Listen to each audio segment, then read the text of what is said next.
Primero, reciban saludos de la iglesia en Monterrey. Me dijeron que los saludara a todos ustedes. Y cumpliendo con esto, por favor, abran sus Biblias en Éxodo. Éxodo capítulo número 34.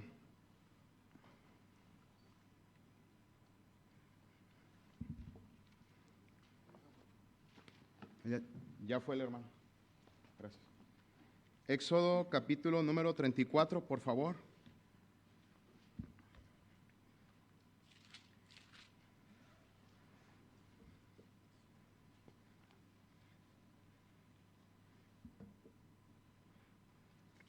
Versículo número 1 al versículo número 8. Solamente síganme con su vista, yo haré esta lectura. Y Jehová dijo a Moisés: alízate 2 tablas de piedra como las primeras, y escribiré sobre esas tablas las palabras que estaban en las tablas primeras que quebraste. Prepárate pues para mañana, y sube de mañana al monte Sinaí, y preséntate ante mí sobre la cumbre del monte.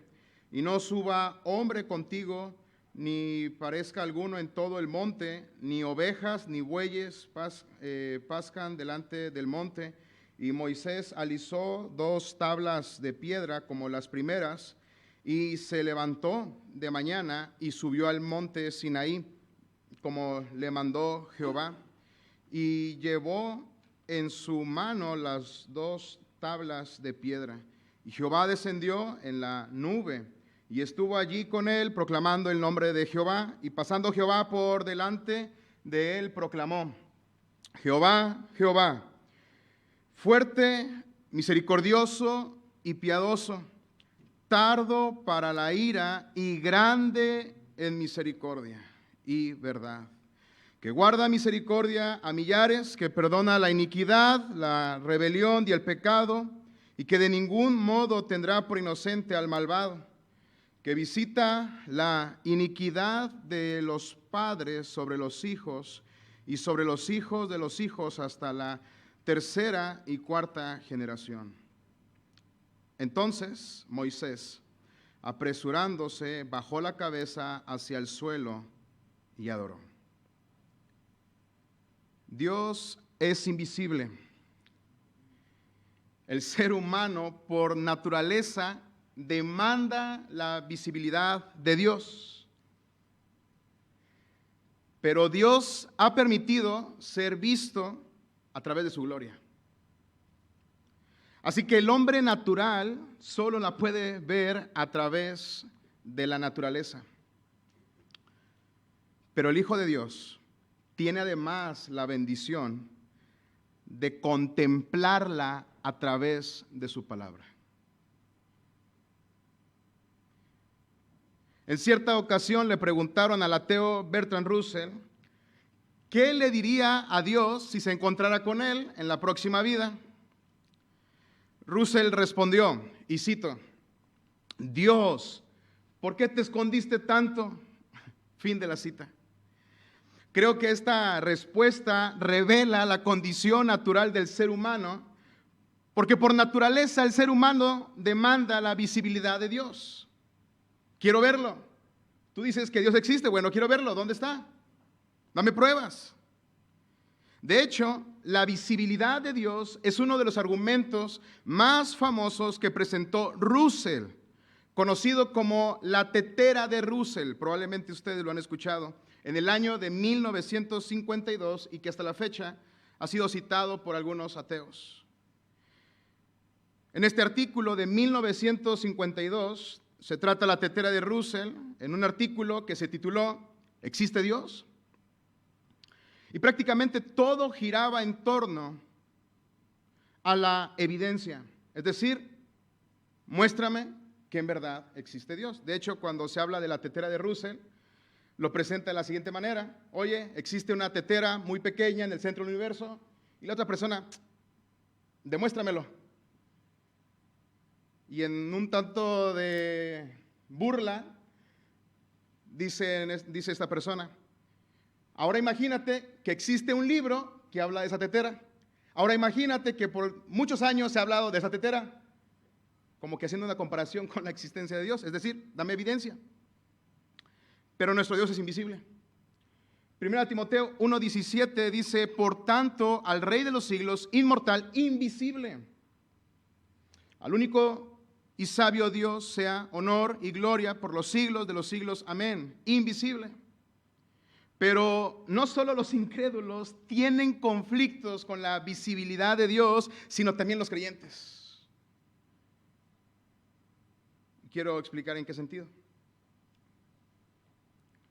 Es más, la Biblia está llena de ejemplos de creyentes desesperados porque Dios sea tangible, o por ver alguna prueba de Dios en relación con sus promesas, o por lo que el Señor ha dicho. De hecho, la sección que vamos a estudiar el día de hoy, tenemos un claro ejemplo de esta verdad, porque Moisés le pide a Dios que le muestre su gloria. O como otras versiones de la Escritura lo han plasmado, quiero verte. Y más adelante veremos en qué contexto Moisés dice esto. Entonces Dios es invisible y el ser humano por naturaleza demanda la visibilidad de Dios, pero Dios ha permitido ser visto a través de su gloria en la creación.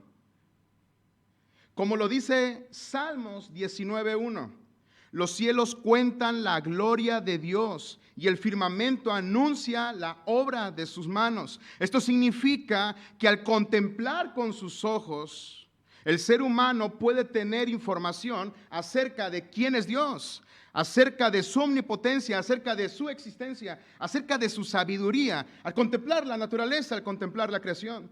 John Piper dice lo siguiente en relación con este salmo, y cito: los cielos cuentan la gloria de Dios. ¿Qué significa eso? Significa que lo está proclamando. Él lo anuncia fuertemente a través de las nubes. Él grita por medio de la extensión azul. Grita en los horizontes. Él grita con galaxias y estrellas. Él está proclamando, soy glorioso. Abre tus ojos. Mi gloria es como esto que ves, solo que mejor si me conocieras. Fin de la cita. El apóstol Pablo en Romanos 1:20 dice, porque las cosas invisibles de Él, su eterno poder y divinidad o deidad, se hacen claramente visibles desde la creación del mundo. ¿Lo notamos? Las cosas invisibles de Él. Es por esta razón que es de suma importancia tener una idea correcta de lo que significa la gloria de Dios. Y más en estos tiempos donde se ha tergiversado la idea o el concepto acerca de la gloria de Dios bíblicamente hablando. De hecho, se usa para todo. ¿Y por qué es de suma importancia tener una idea correcta acerca de la gloria de Dios? Bueno, porque Dios permite por medio de su gloria ser visto. Entonces, ¿qué es la gloria de Dios? ¿Qué es la gloria de Dios? Y no solo eso, sino también, ¿cómo debemos responder ante este Dios glorioso? Ante este Dios lleno de gloria. ¿Cómo debemos responder ante la gloria de Dios? Estas preguntas las responderemos en la sección que estudiaremos el día de hoy, Éxodo 34:1 al 8. Porque en esta sección, donde se reitera, bueno, creo que es del 33, mi opinión, del capítulo 33 y 34, en esta sección donde el Señor reitera su presencia y su pacto a su pueblo, es donde Dios le permite a Moisés verlo por medio de su gloria, en esta sección, 34:1 al 8. Y esto lo hace por medio de una predicación que Dios hace de sí mismo. Es decir, Dios predica de Dios. Por lo tanto, quiero que reflexionemos en lo siguiente. Por cuanto Dios ha permitido ser visto por medio de su gloria, nosotros debemos glorificarle. Por cuanto Dios ha permitido ser visto por medio de su gloria, nosotros debemos glorificarle. Y esto lo veremos en esta sección que he dividido en 3 partes. Versículo 1 y versículo número 3, estudiaremos el escenario de la predicación de Dios. Veremos todo el escenario, qué es lo que está sucediendo. Del versículo número 4 al versículo número 7, estudiaremos el contenido de la predicación de Dios. Y en tercer lugar, veremos el efecto de la predicación, versículo número 8. Y creo que en esta parte es necesario ver de forma rápida el contexto de los versículos para tener una idea correcta de lo que está sucediendo aquí. Por ejemplo, si ustedes observan el verso 1 del capítulo 34, el Señor está dando algunas instrucciones, posteriormente habla de unas primeras tablas que se quebraron, después Moisés está dialogando con el Señor, le muestra su gloria, así que la pregunta es, ¿qué está sucediendo aquí? Y para esto me gustaría ver de forma panorámica solamente el capítulo número 33. Así que observen solamente con su vista de forma panorámica el capítulo 33. Aquí aproximadamente nos encontramos en el año 1445 antes de Cristo, aproximadamente. Están en las faldas del monte donde el pueblo está acampando. Y algo terrible ha sucedido, de acuerdo con el contexto. Y es que el pueblo de Israel ha pecado en contra de Dios porque han adorado al becerro de oro. Probablemente ustedes lo recuerdan. Así que Dios manda a Moisés para que siga llevando al pueblo a la tierra prometida, pero Dios le dice algo a Moisés en el verso número 3. Pero yo no subiré en medio de ti, porque eres pueblo de dura cerviz, no sea que te consuma en el camino. Dios le dice a Moisés que no subirá con ellos porque son de cuello rígido. Esa es la idea en su gramática, un cuello rígido. No pueden doblarse. Cuello rígido, esa es la idea. Así que Él va a retirar su presencia de ellos, no sea que los consuma. Así que el pueblo se viste de luto, según estos versículos, y al estar en duelo se quitarían la joyería, collares, etcétera.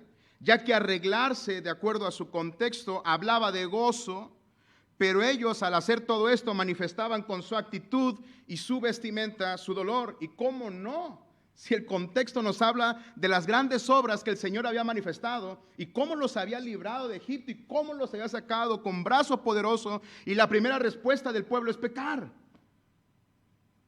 Posteriormente, en el versículo número 7 nos dice que el tabernáculo o tienda se puso fuera del campamento. Probablemente, y por lo que entendemos, esta tienda se refiere al lugar donde estaba Moisés o donde Moisés vivía, dando a demostrar probablemente el distanciamiento que Dios tenía de ellos. Así que Dios habló con Moisés, nos dice el texto, así como habla un hombre a su compañero, de acuerdo con el versículo número 11, hablando de su cercanía, hablar de manera clara y sin mediación. Pero en los versículos número 12 en adelante, tenemos algo sumamente interesante, porque Dios le concede a Moisés su presencia, pero añade un poco más. Es decir, Moisés quería ver más de Dios, Moisés quería verle. Por eso en el verso número 18 dice lo siguiente: Él entonces dijo, te ruego que me muestres. En su gramática, haz visible o perceptible. Como les mencionaba hace algunos minutos, algunas versiones lo presentan como quiero verte. Quiero ver tu gloria. Pero la respuesta de Dios fue la siguiente, verso número 19. Y le respondió, yo haré pasar todo mi bien delante de tu rostro y proclamaré el nombre de Jehová delante de ti.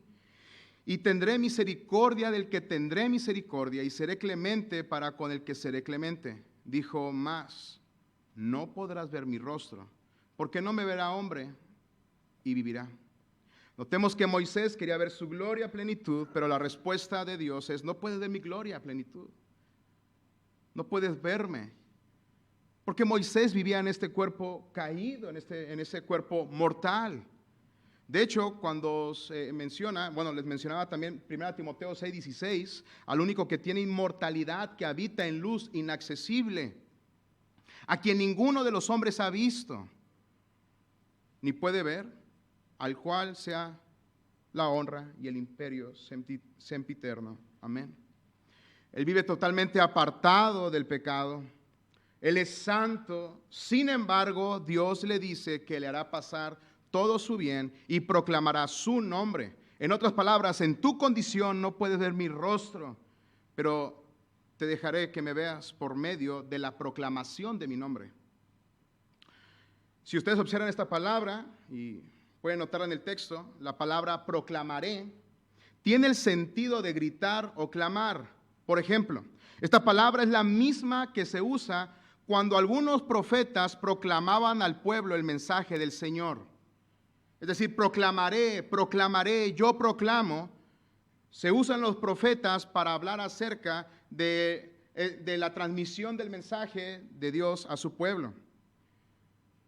Y un claro ejemplo de esto, solamente por mencionar dónde se usa la palabra, es en Isaías, cuando se menciona que el Mesías proclamaría, es la misma palabra en su gramática, el año de la buena voluntad de Jehová. Así que la respuesta de Dios a la petición de Moisés para contemplar su gloria es: yo te voy a predicar el nombre de Jehová. Después de esto, le da instrucciones en el verso 21, y dijo aún Jehová: he aquí un lugar junto a mí, y tú estarás sobre la peña, y cuando pase mi gloria, yo te pondré en una hendidura de la peña y te cubriré con mi mano hasta que haya pasado.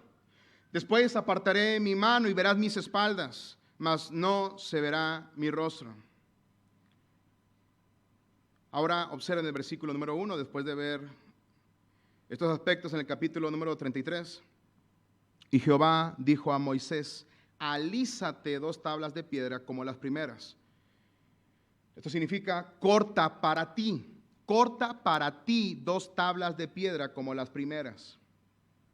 Y escribiré sobre esas tablas las palabras que estaban en las tablas primeras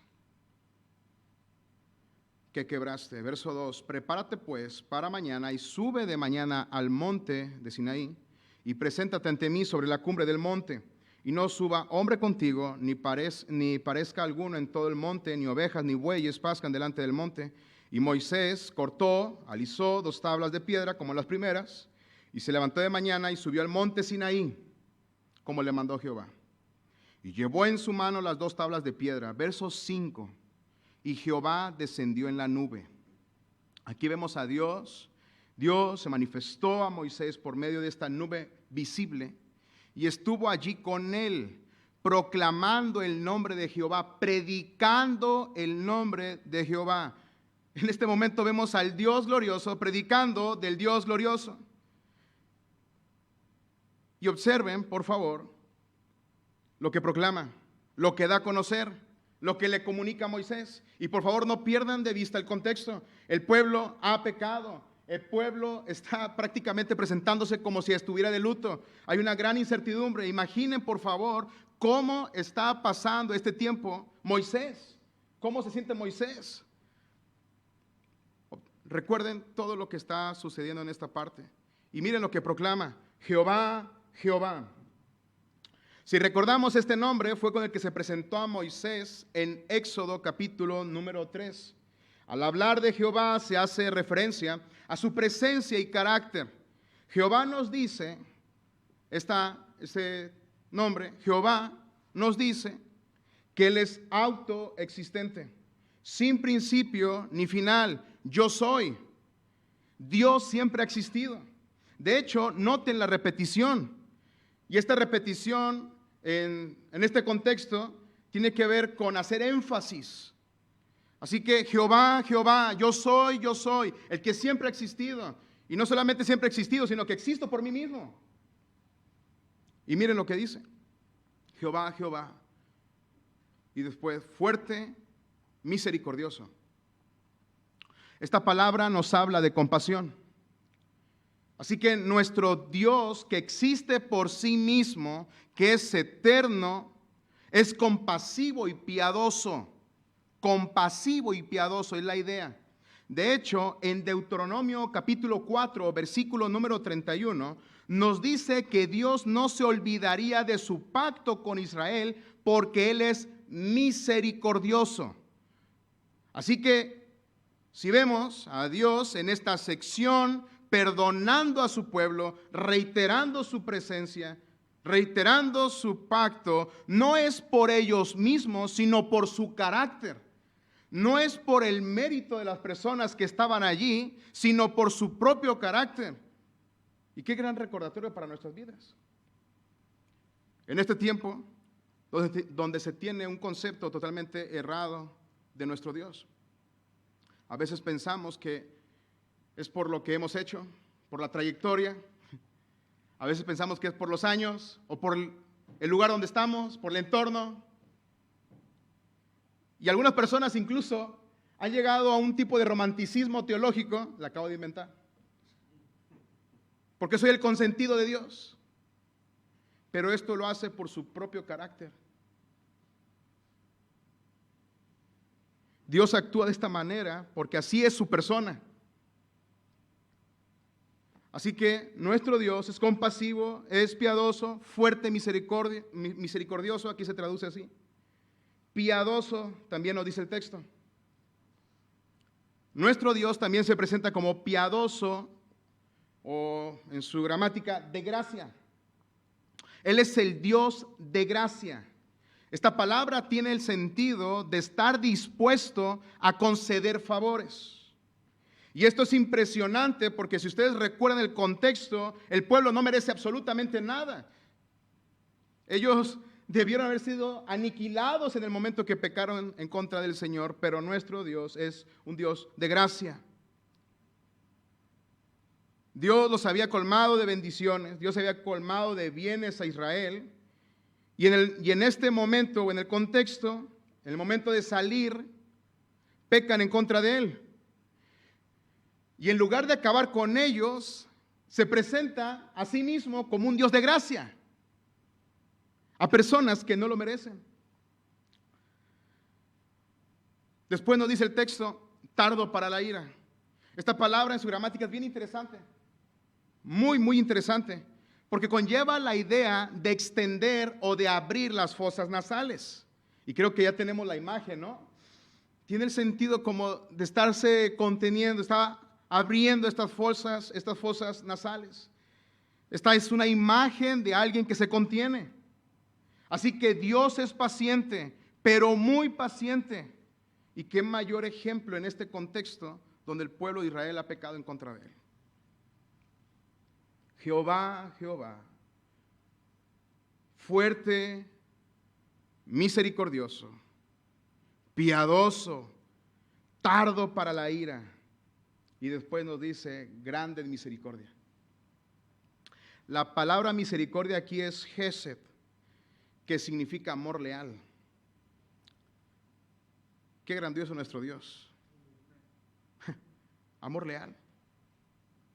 Qué grandioso nuestro Dios.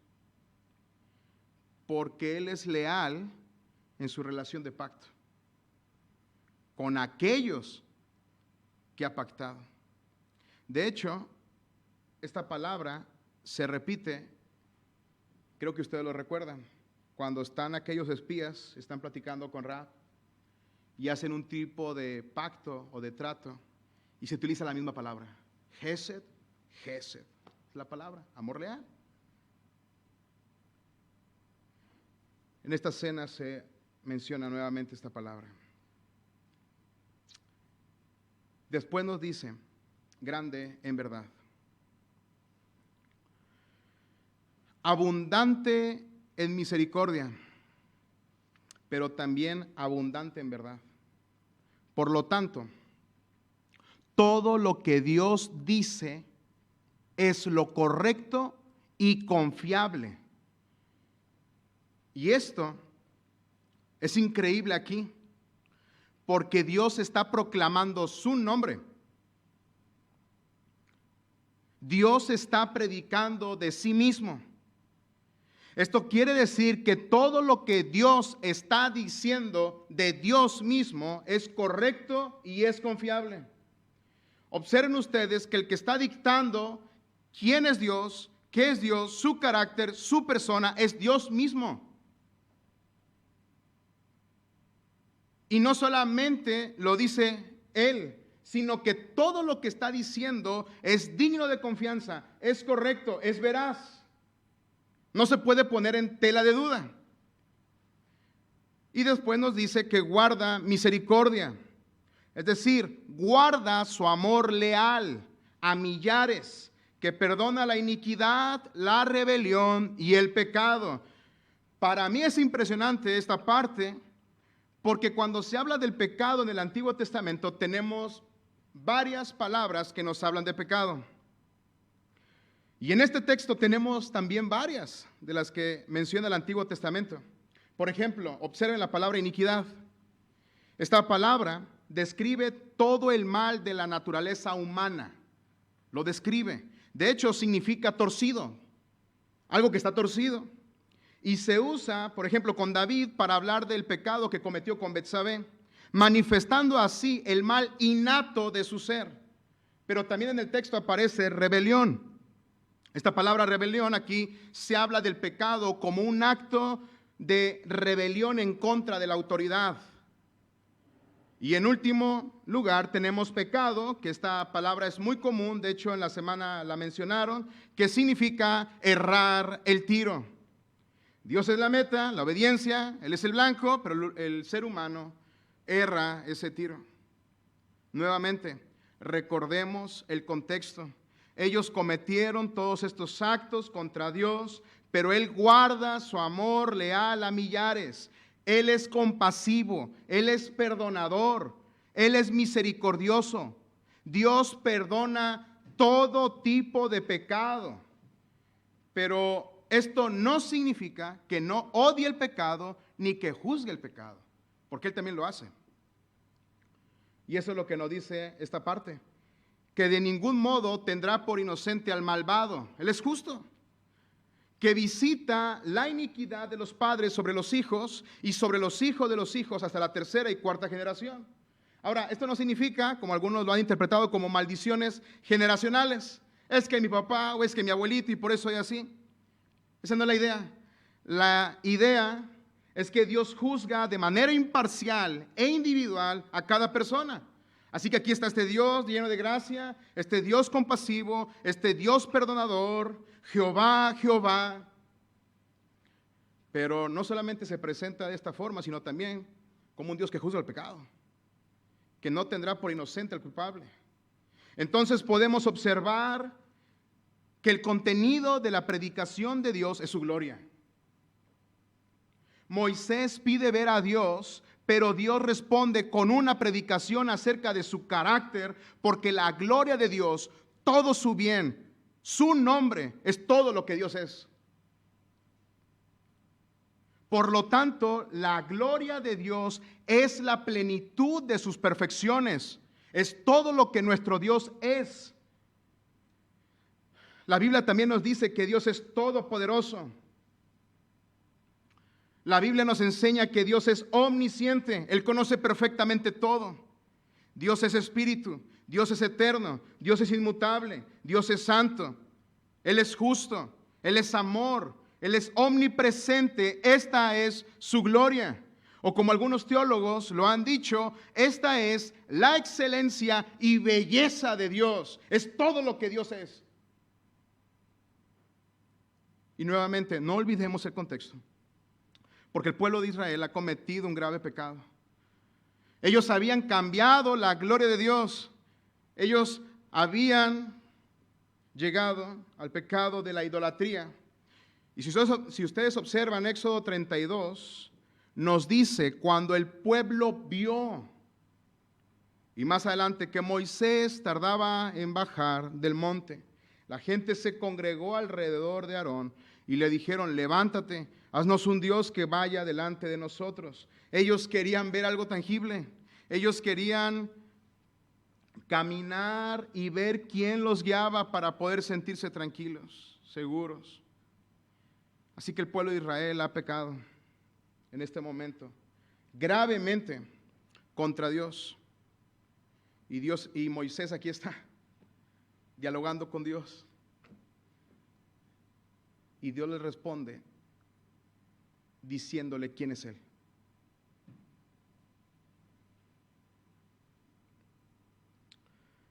Dios le predica a Moisés cómo es Él.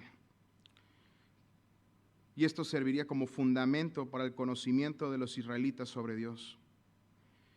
Nuestro Dios es compasivo, es clemente, lento para la ira y abundante en misericordia y fidelidad. El que guarda misericordia a millares, el que perdona la iniquidad, la transgresión y el pecado. Qué maravilloso sermón de nuestro Dios para un momento muy oportuno. De hecho, si ustedes observan el Salmo 106,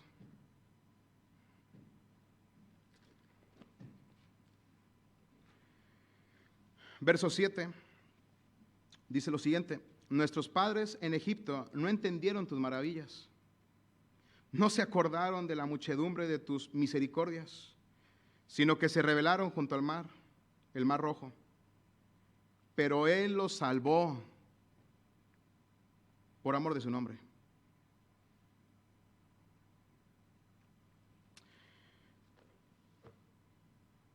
Qué maravilloso sermón de nuestro Dios en este texto.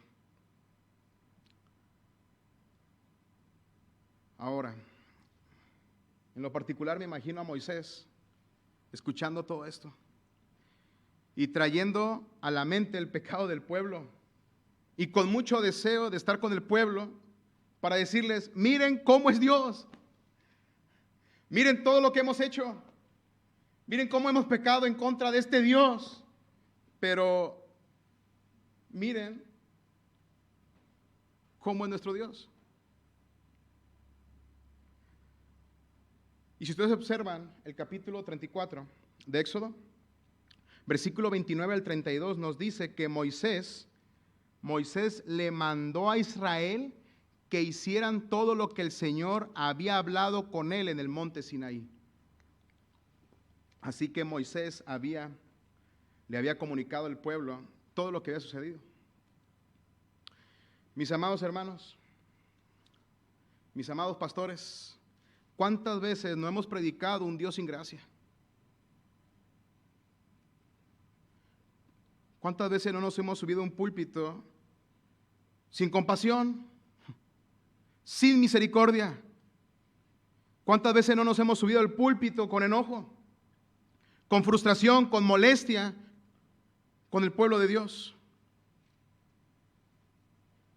¿Cuántas veces no nos hemos subido a un púlpito pensando en la familia tal, fulanito de tal, y en aquel que no llegó? Y todo nuestro texto, todo el enfoque es con el propósito de confrontarlo terriblemente, al punto de hacerlo en la carne.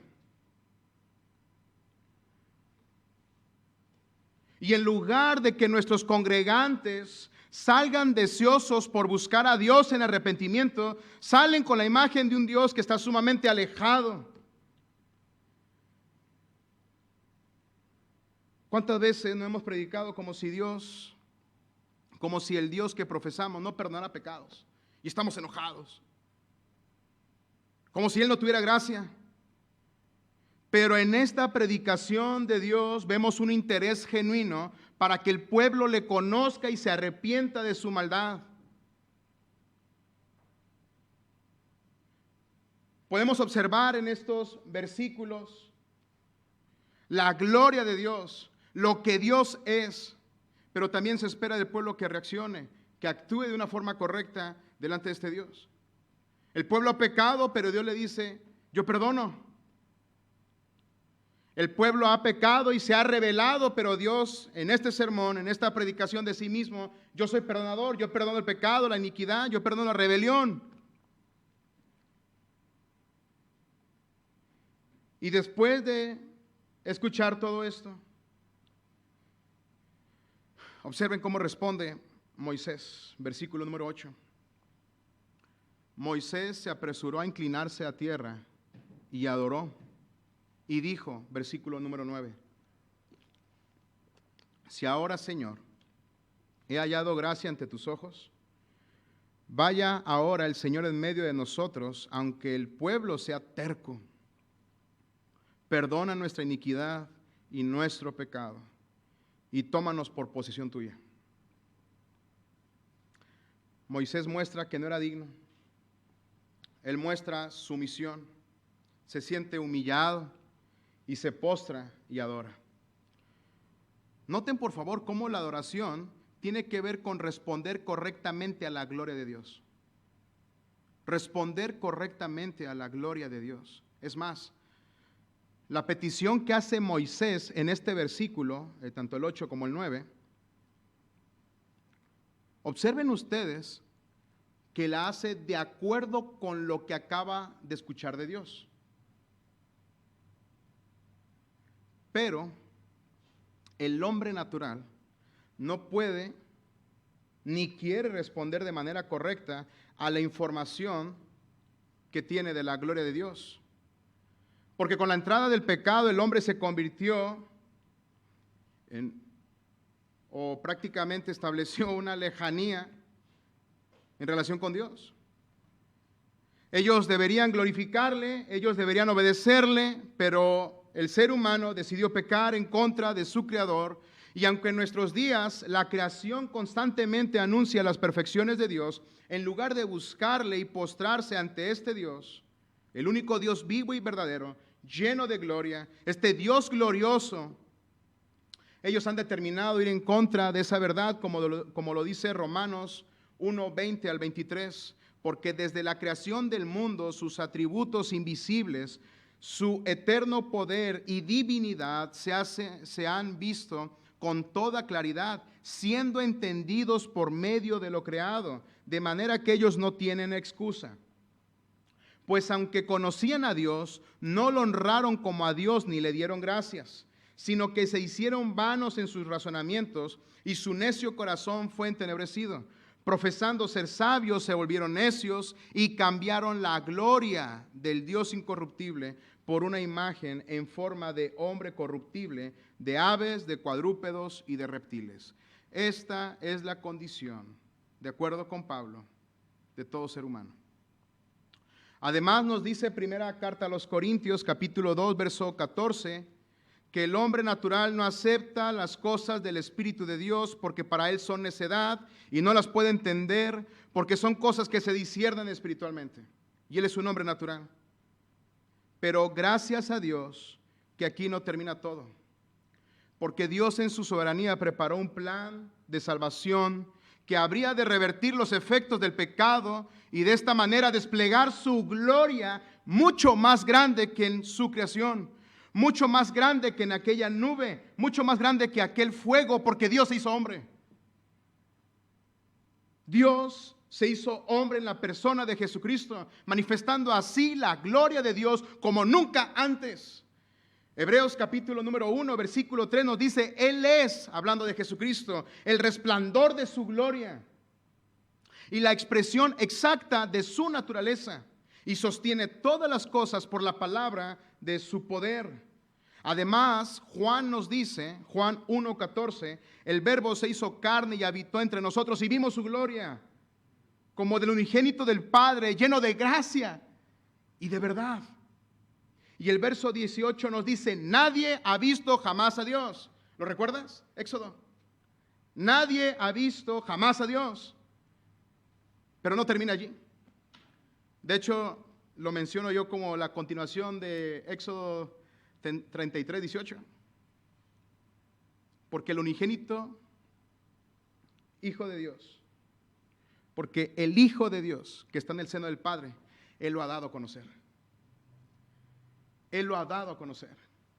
Es por esta razón que el Evangelio es glorioso, porque Jesucristo es glorioso. Y Él ha dado a conocer a Dios, porque Jesucristo es Dios. Pero el Dios de este siglo ha cegado el entendimiento, ¿lo recuerdan? Lo dice la Biblia. El entendimiento de los incrédulos para que no les resplandezca la luz del Evangelio de la gloria de Cristo, el cual es la imagen de Dios. No sé si ustedes han visto un video que se ha hecho viral y mucha gente, de hecho se ve muy tierno el video, donde están en un estadio de fútbol y están dos amigos. Uno tiene una discapacidad, él no puede ver, y está su amigo, y durante todo el partido de fútbol, el amigo que puede ver le está contando lo que está pasando en el campo de juego. Yo recuerdo esto cuando vi aquel video. Tratamos, los que estamos en Cristo, tratamos de decirle a ciegos cómo es tan hermoso nuestro Dios. Le decimos a ciegos lo grande y majestuoso que es nuestro Dios. Los ciegos dicen, no creo que me pueda perdonar si en dado caso existe Dios. Pero los que podemos contemplar la gloria de Dios en la faz de Jesucristo, podemos decir, Él perdona, pero estamos hablando con ciegos. Pero la exposición correcta de la palabra de nuestro Dios puede hacer a un ciego ver la gloria de Dios en la faz de Jesucristo. El versículo número 6 del capítulo 4 de 2 Corintios nos dice que aquel que dijo, sea la luz, es el mismo que por medio de la predicación del Evangelio, es el mismo que por medio de la predicación del Evangelio dice al corazón más ciego, más entenebrecido, más cegado, sea la luz en su corazón. Para que puedan contemplar cuán glorioso es Dios, para que puedan contemplar la gloria de Dios en la persona de Jesucristo. De hecho, Juan 17:3 nos dice que esta es la razón de la vida eterna, que te conozcan a ti. Por lo general, les preguntamos a los jóvenes o a los hermanos por qué son salvos y para ir al cielo. Y hasta sudando, ¿no? Porque están bien asustados, ¿no? Para no ir al infierno. Pero el propósito es que conozcamos a Dios. Que conozcamos quién es Él, su carácter, su persona, su naturaleza. Y esto lo podemos hacer en la persona de Jesucristo. Pero todos nacemos ciegos. Pero por medio de la predicación del glorioso evangelio de Jesucristo, podemos contemplarlo al venir a Él. Es por esta razón que es tan importante la predicación en nuestros púlpitos. Es por esta razón que es sumamente importante la proclamación correcta de la palabra de Dios en nuestros púlpitos. Porque por medio de la exposición bíblica damos a conocer la gloria de Dios. Damos a conocer cómo es Dios. Por medio de la predicación damos a conocer al Dios de la palabra. Es por esta razón que tomamos con seriedad la exposición bíblica. Es por esta razón que tratamos de persuadir a nuestros consiervos para que se preparen y traten el texto con diligencia, porque estamos hablando de la gloria de Dios. De hecho, se nos acusa de eso, ¿no? Mucho hebreo, mucho griego, mucha teología. El conocimiento amanece, no estudies. Eso es muy soberbio. Pero lo que ellos desconocen es que estamos tratando con la gloria de Dios. Lo que ellos desconocen es que estamos dando a conocer quién es Dios. Y es por esto que en muchas congregaciones tienen muchos pensamientos en relación con Dios. Porque desde los púlpitos se enseña de todo, tus necesidades, lo que tú quieres escuchar, menos la gloria de Dios. Por eso ven a Jesucristo como todo un caballero que no va a hacer nada si tú no se lo permites, pero no como soberano. Por eso se llega a ver a un Dios bueno eliminando todas sus perfecciones. Es por eso que se ve a un Dios lleno de amor, que es amor, y se escuchan amén, amén, amén, pero se desasocia de todo lo demás. Es por eso que se ve a un Dios que solamente está como un espectador respondiendo a todo lo que sucede. Y esto da como resultado que los congregantes no tengan temor del Señor, ni se tomen el cristianismo con seriedad, porque el Dios que se les ha enseñado es muy pequeño. Si ustedes observan el texto de Éxodo 34, cuando Dios proclama su gloria, Dios no le dice a Moisés, ¿y tú qué piensas? Dios no le dice a Moisés, bueno, lo que tú creas eso es. Por supuesto que no. Y esto porque nadie puede conocer a Dios a menos que Dios se revele de manera objetiva por medio de su palabra. Nadie puede conocer a Dios a menos que Dios se revele de manera objetiva por medio de su palabra. Por eso Dios le predica su gloria. Así que la exposición correcta de su palabra es el medio por el cual los hijos de Dios tienen la enorme bendición de conocer y contemplar quién es Dios. Pastores, ¿en alguna ocasión te has sentido como Moisés? ¿Cómo quisiera verte, Dios? Los problemas, ¿no? En medio de los problemas, las situaciones difíciles en la iglesia, el proceso de disciplina a veces, todo lo que sucede.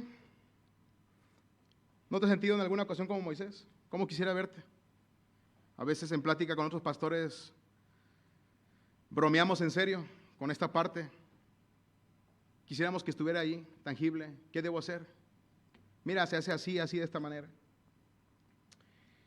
Pero al igual que con Moisés, lo que nosotros necesitamos en verdad es recordar la gloria de Dios.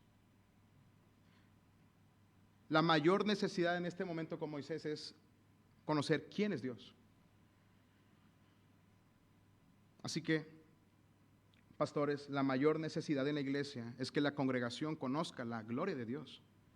Porque al contemplar la gloria de Dios por medio de la exposición correcta de las Escrituras, son y somos transformados de un estado de gloria a otro estado de gloria por medio del Espíritu Santo, como lo dice 2 Corintios 3:18. Y esto nos lleva a reflexionar en la siguiente pregunta: ¿cuál debe ser nuestra respuesta? Y la respuesta bíblica es glorificar a Dios. Vivir conscientes de lo que Él es. Vivir de acuerdo con su carácter. Vivir de acuerdo con lo que Dios se ha revelado en su palabra. Porque obviamente nosotros no podemos hacer a Dios más glorioso de lo que Él es. Pero nosotros sí podemos y debemos hacer las cosas con la intención de manifestar en alguna medida las perfecciones que hacen a Dios ser un Dios lleno de gloria. De hecho, nosotros somos llamados a anunciar las virtudes de aquel que nos llamó de las tinieblas a su luz admirable, 1 de Pedro 2:9. Por lo tanto, siervos de Cristo, debemos manifestar un reflejo de la majestuosidad y poder del Señor. Glorifiquémosle. Por cuanto Dios ha permitido ser visto por medio de su gloria, nosotros debemos glorificarle. Padre, gracias porque te plació el manifestarte, el dar a conocer tu gloria en la naturaleza. Pero nuestro corazón está lleno de gratitud porque por medio de Cristo podemos contemplarte a ti. Y porque cada vez que cantamos tu palabra, oramos de acuerdo con la palabra y nos exponemos a tu palabra, podemos ver tu gloria y ser transformados a la imagen de tu Hijo. Mi Dios, a ti sea la gloria, ayer, hoy y por los siglos. Te agradecemos en el nombre de Cristo Jesús. Amén.